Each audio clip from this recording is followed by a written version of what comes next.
here. Let me bring up another one. It says English, not British, says only those with feeble minds seek to discredit the truth tellers. Take no notice. God bless you both. Thank you. We really appreciate that. And he was talking as God bless both of us. Thank you so much. We really appreciate that. I want to say this.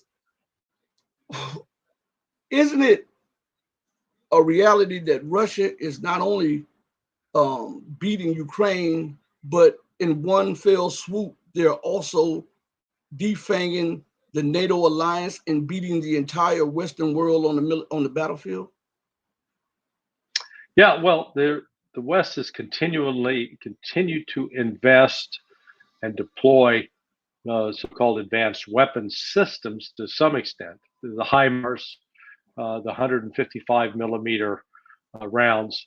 I don't know if you recall, as last April, May, somewhere there, when the West first started providing the HIMARS, Scott Ritter and I had a let's call it a disagreement. It was not intense, but Scott said that this was, quote, a game changer.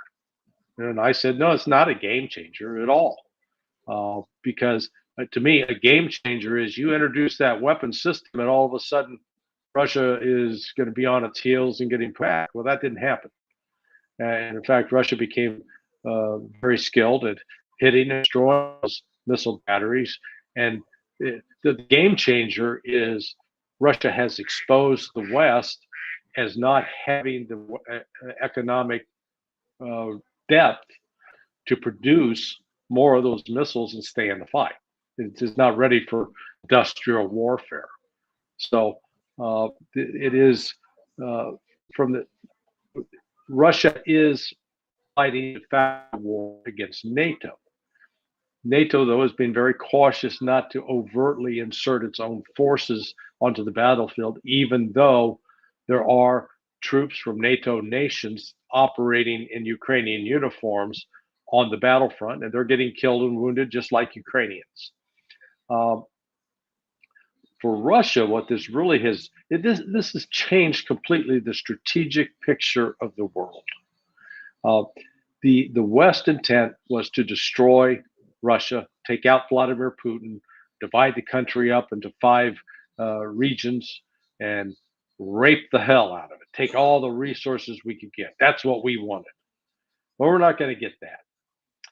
Russia's still standing, and has aligned with China, and is aligning with India, is aligning with South Africa, is aligning with Brazil, will probably align with Argentina, with Saudi Arabia. So all of a sudden, the countries that used to be sort of beholden or willing to work with the United States, they're saying, kissing Uncle Sam goodbye and saying, let's go to Mother Russia.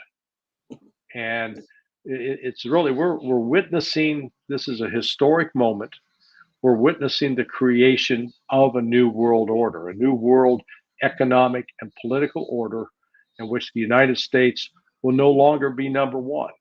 It may be one among equals, but it's not going to be able to exert the same sort of power and reach that it did over the last 70 years since the end of World War II.